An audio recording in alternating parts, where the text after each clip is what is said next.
Nestled in the serene mountains of North Carolina, the town of Maple Hollow thrived during the rainy season. The pitter-patter of raindrops created a soothing melody as Krishnakant and Lakshmi settled into their charming cabin, eager to embrace their new life. The fresh scent of wet earth filled the air, promising new beginnings.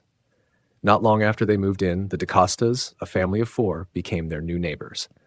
With warm smiles and friendly banter, the DaCostas seemed like a perfect fit for the quiet mountain community.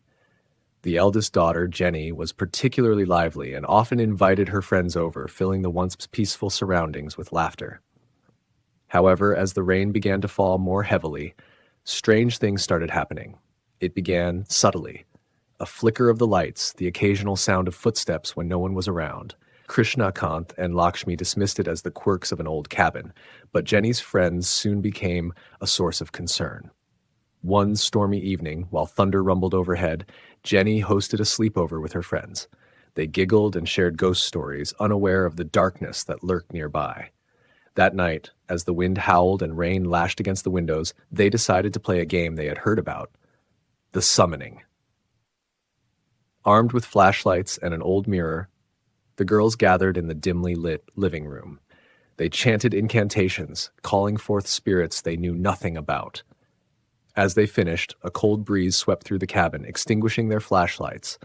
The room plunged into darkness, filled only with the sound of thunder. In that chilling moment, Jenny felt a sudden rush of dread. "Guys, I think we should stop," she said, her voice trembling. But her friends laughed, urging her to continue. With an uneasy feeling settling in her stomach, Jenny reluctantly joined them. Suddenly, a loud crash echoed from the kitchen, sending them all into a panic. They rushed to investigate, only to find the pantry door swinging wildly on its hinges, as if something or someone was trapped inside. As the rain poured down, the atmosphere shifted. The laughter faded, replaced by an eerie silence that hung thick in the air. Krishnakant and Lakshmi were alerted by the commotion and rushed over, only to find the girls huddled together, wide-eyed and terrified. "What happened?" Lakshmi asked, concern etched on her face. "We were just playing a game, and then something. It was in there." Jenny stammered, pointing to the pantry. Krishnakant, skeptical yet worried, stepped toward the pantry. He opened the door slowly, revealing nothing but darkness. As he flicked the light switch, the bulb flickered ominously before stabilizing, illuminating an empty space. "It's just a trick of the light. You girls need to stop messing around," he reassured them, but unease clung to him like the humidity in the air. Days passed, and the girls continued to experience unsettling occurrences. Shadows danced just out of sight, whispers echoed through the halls, and the feeling of being watched grew stronger. The DaCostas began to notice strange marks on the walls of their home, deep scratches that seemed to appear overnight. One night, as a torrential downpour engulfed Maple Hollow, Krishnakant and Lakshmi were jolted awake by blood-curdling screams. They rushed to the DaCosta's cabin, only to find Jenny's friends in a frenzy, frantically trying to wake her. Jenny lay motionless, her face pale, with a twisted expression of terror frozen on her features.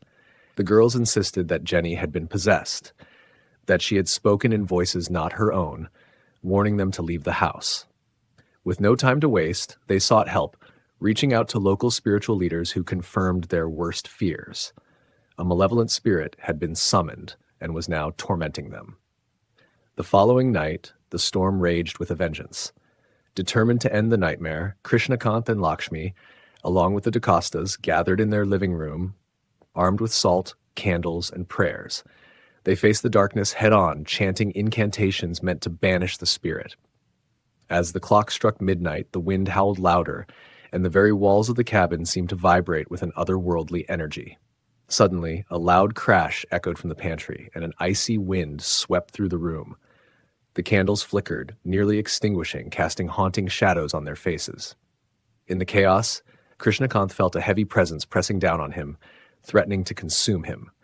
But he stood firm, raising his voice above the storm, determined to reclaim their home. With each prayer, the air grew thick with tension, until finally a deafening silence fell. In that stillness, they felt a shift. A final desperate shriek echoed through the cabin, and then nothing. The oppressive weight lifted, leaving behind an eerie calm. As dawn broke, the rain began to subside, washing away the remnants of terror.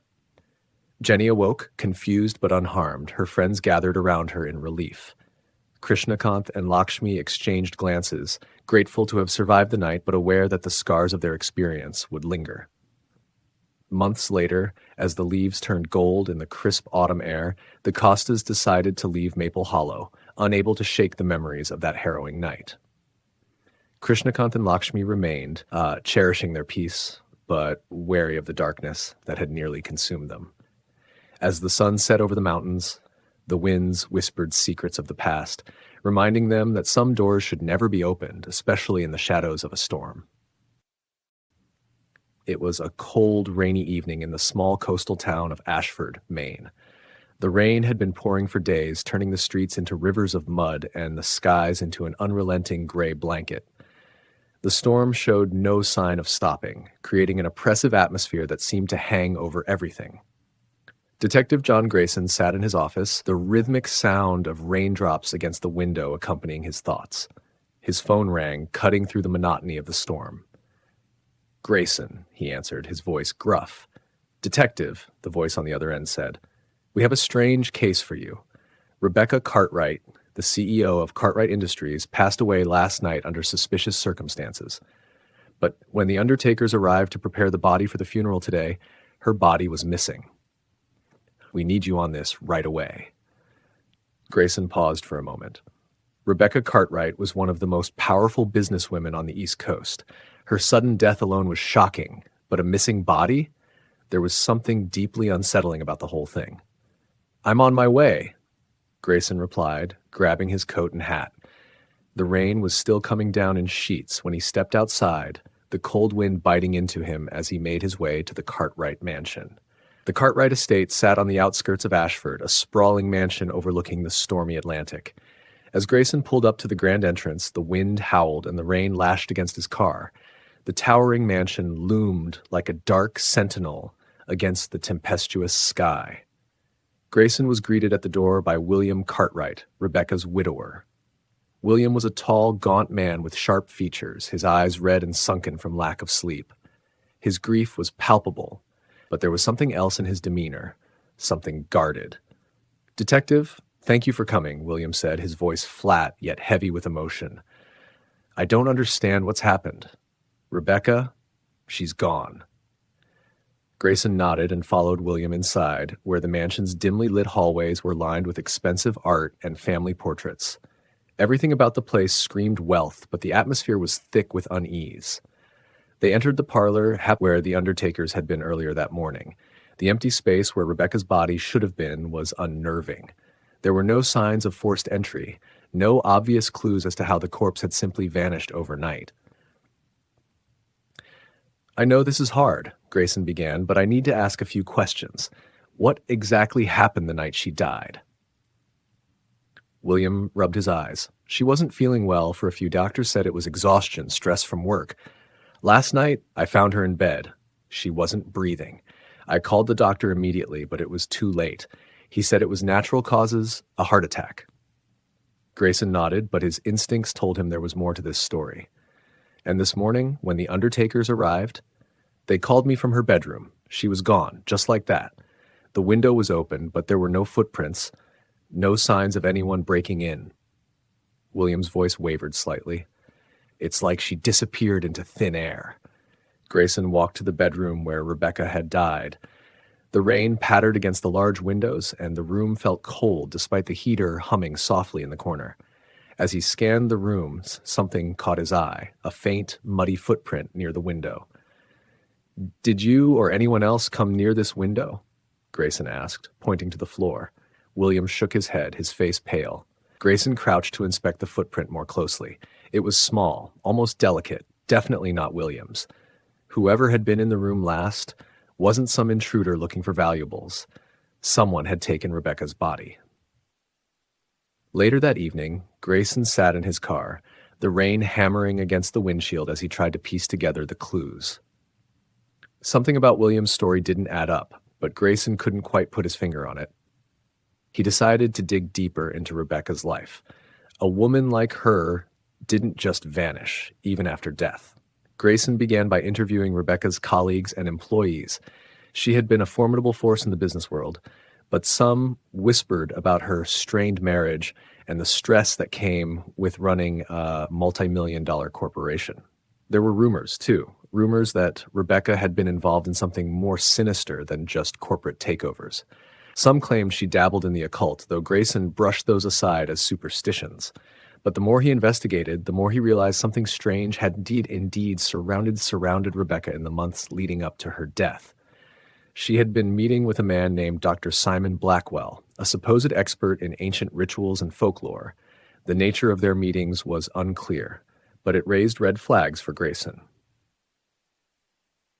As the storm continued to batter the town, Grayson returned to the Cartwright mansion to confront William. The man had grown more agitated since their first meeting, pacing the grand halls like a caged animal. "What was Rebecca involved in, William?" Grayson asked, his voice firm. "I know about Dr. Blackwell. I know she was looking into something beyond the normal. You need to tell me the truth." William's face paled, and for a moment, Grayson thought he might collapse. "Rebecca, she was obsessed," William stammered. "She believed there was a way to live beyond death. She thought Blackwell could help her find it. She was terrified of getting old, of losing everything she'd worked for. She started practicing rituals, things I didn't understand." Grayson's stomach tightened. "What kind of rituals?" William swallowed hard, his hands trembling. "She said she was preparing for her death, but not the way you'd think. She believed that when she died, she could come back in another body, but something went wrong. She didn't come back, and now her body is gone." Grayson stared at William, his mind racing. "And Blackwell? He warned her. He said there were consequences, that meddling with forces like this could cost her more than she was willing to pay." Suddenly, a loud crash echoed from the upstairs. Grayson and William rushed toward the source of the noise, the rain outside intensifying as if nature itself was reacting to the dark forces in play. They entered Rebecca's old bedroom to find the window wide open, rain pouring in, and a figure standing near the foot of the bed. It was Rebecca. But something was terribly wrong. Her once beautiful face was contorted, her eyes hollow and black. Her skin, pale and gaunt, was stretched tightly over her bones. She stood there, soaked from the rain, staring at William with a cold, lifeless gaze. "Rebecca?" William gasped, stepping backward. "You didn't follow the rules," she whispered, her voice hollow, echoing with something otherworldly. "I told you there would be consequences." Grayson watched in horror as Rebecca's form began to shift, her body seemingly dissolving into the shadows of the storm. Within seconds, she was gone, leaving only the cold, oppressive air behind. William collapsed to the floor, sobbing, while Grayson stood in stunned silence, the truth sinking in. Rebecca hadn't just vanished. She had become something far worse than dead. As the rain continued to fall, Grayson realized that this case wasn't just about a missing body. It was about something darker, something ancient that should have remained buried. And now it was loose. The rain-drenched secrets of Blackwood Manor. The rain poured relentlessly as Claire Harper pulled her car up to the iron gates of Blackwood Manor, her family's ancestral estate deep in the misty forests of the Pacific Northwest. The sky above was a churning sea of dark clouds, and the winding road she had traveled was almost swallowed by the towering trees and constant downpour. She hadn't set foot in this place since she was a child, but now, with her estranged father, Thomas Harper, missing for months, something had drawn her back. There were no answers from the police, no leads, and no sign of him in the bustling city of Portland where he lived. His last known location? Blackwood Manor. As Claire stepped out of the car, the cold rain seeped into her bones, the wind howling through the ancient oak trees that surrounded the manor like silent sentinels. She wrapped her coat tighter around herself and pushed open the rusted gate, its eerie creak echoing through the stormy night. The manor loomed ahead, a hulking Gothic structure with ivy crawling up its stone walls. It looked as though it had been forgotten by time, its windows dark and lifeless.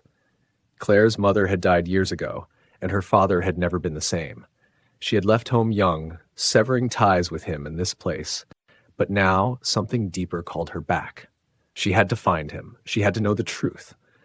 Inside, the manor smelled of damp wood and decay.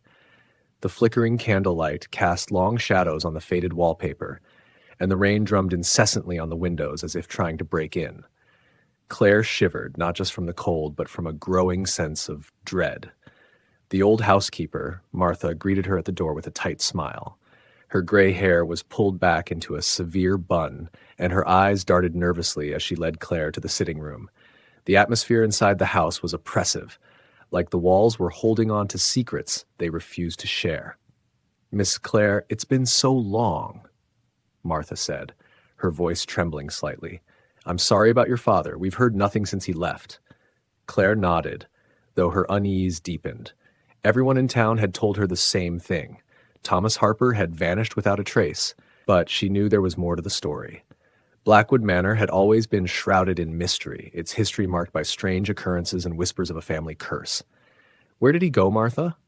Claire asked, her voice firmer than she felt. "What was he doing before he disappeared?" Martha's hands shook slightly as she poured tea. "He spent most of his time in the study, going through old papers, records about the family history. He was obsessed, something about the past." Claire felt a knot form in her stomach. She knew her father had been obsessed with uncovering the truth about their family, about the tragedies that had befallen the Harpers over the centuries.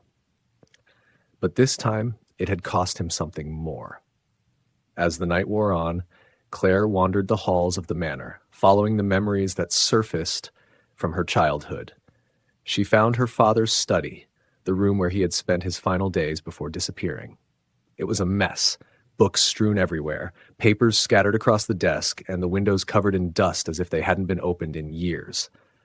On the desk, Claire found an old journal. Her father's handwriting was scrawled across the pages, but the entries became more erratic as the dates progressed.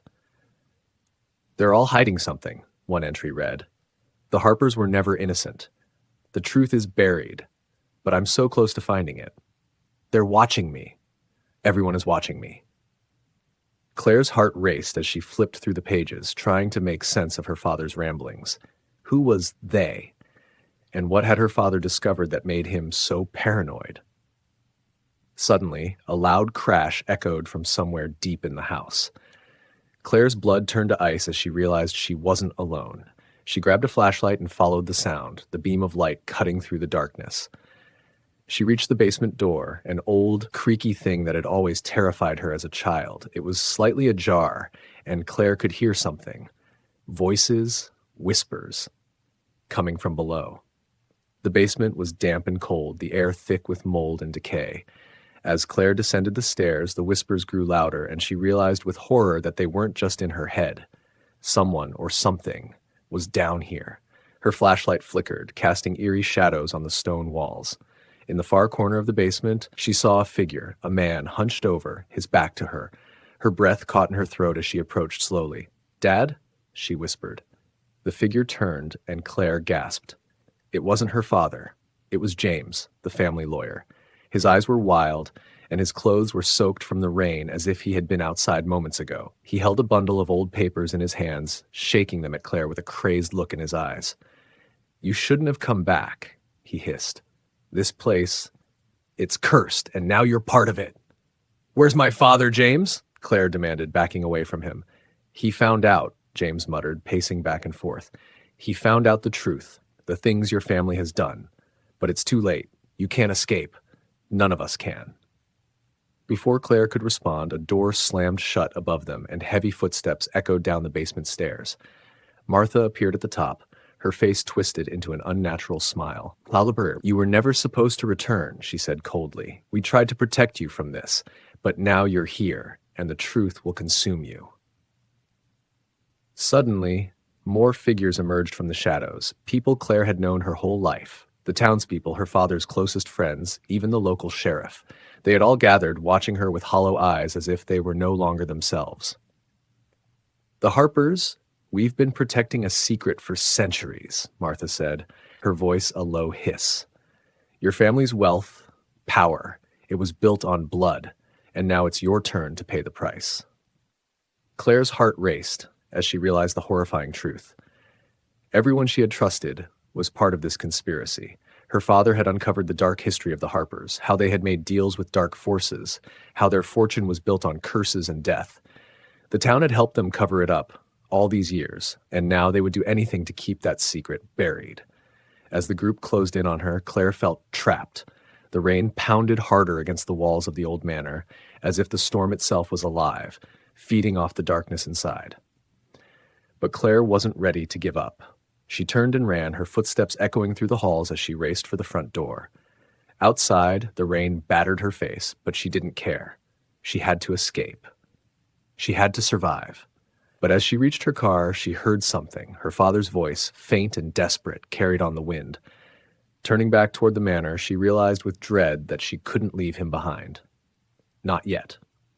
The truth was out, and now Claire was part of it. Mark Reynolds had always prided himself on being a practical man, someone who didn't believe in the supernatural.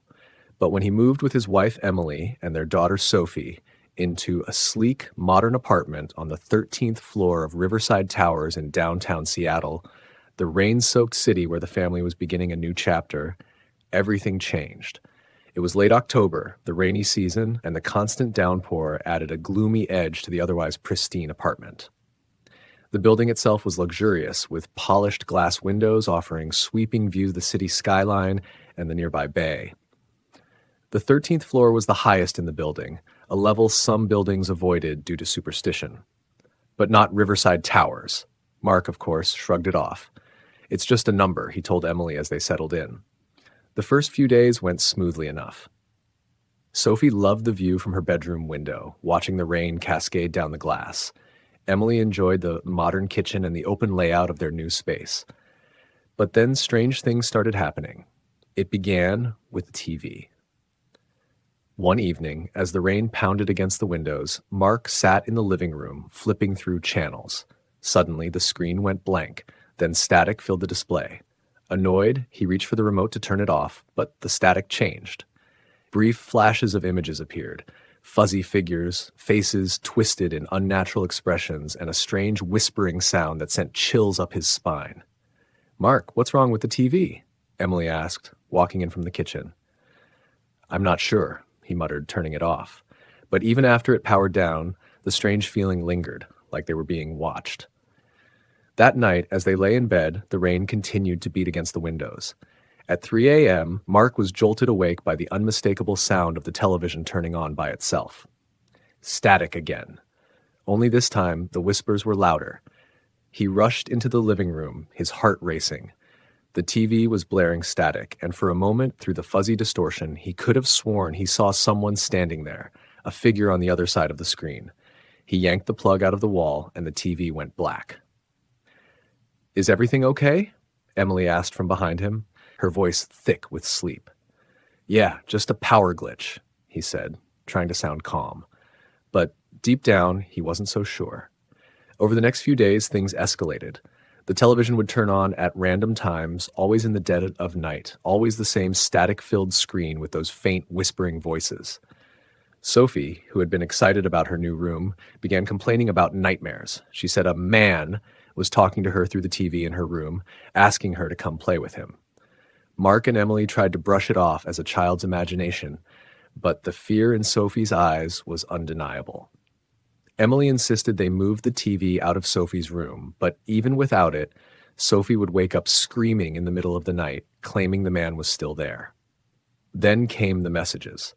One night, as Mark was sitting alone in the living room, staring at the rain streaking down the windows, the TV came to life again, static filling the screen. This time, it didn't just whisper. Words formed in the distortion, appearing on the screen like a message. "Help me." Mark froze, his blood running cold. The words flickered for a moment before disappearing into the static. He unplugged the TV again, but the unsettling feeling that something was in the apartment with them wouldn't go away. They called a repairman to check the electronics, but he found nothing wrong. The TV shouldn't have been turning on by itself, he said. It must be an electrical issue, maybe something with the building's wiring. But Mark knew better. This wasn't faulty wiring. Emily, growing more anxious by the day, suggested they get help from a paranormal investigator. Mark scoffed at the idea. until Sophie started speaking to someone who wasn't there. One rainy evening, Mark found her in the living room, staring at the unplugged television, quietly talking to herself. "Sophie, who are you talking to?" he asked, his heart thudding in his chest. She turned to him, her face pale, eyes wide. "The man in the TV. He says he's stuck. He wants us to help him." Mark's stomach churned. This wasn't just a child's imagination anymore. Something was very, very wrong. The next day, they called in a local psychic named Evelyn Thomas.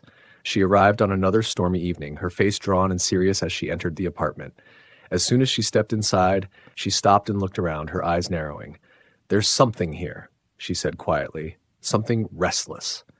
She walked through the apartment, stopping in front of the TV. Without touching it, she closed her eyes, her face tensing. "There's a spirit trapped here," Evelyn said after a long pause. "It's using the television as a conduit to communicate." "Who is it?" Emily asked, her voice trembling.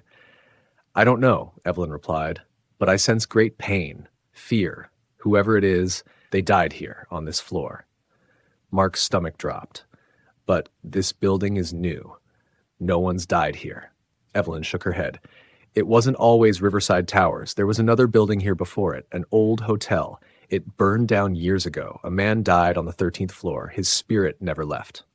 The rain outside intensified, hammering against the windows as the temperature in the room seemed to drop. The lights flickered, and for a moment, the television screen lit up on its own, showing the same static. "Help me," the screen displayed again, this time clearer than ever. Evelyn closed her eyes, murmuring something under her breath. Suddenly, the static stopped and the TV shut off completely.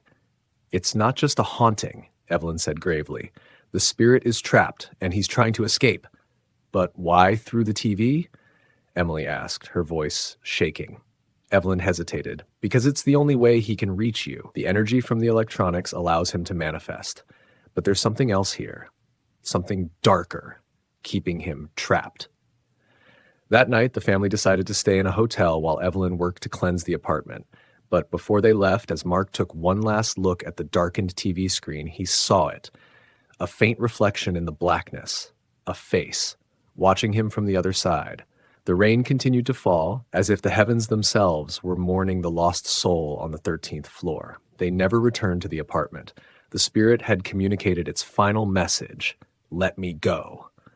And in the endless rain of Seattle, Mark realized they never should have moved into that cursed floor in the first place. Thanks for watching. Don't forget to subscribe to the channel, like, comment, and share the video. See you next time.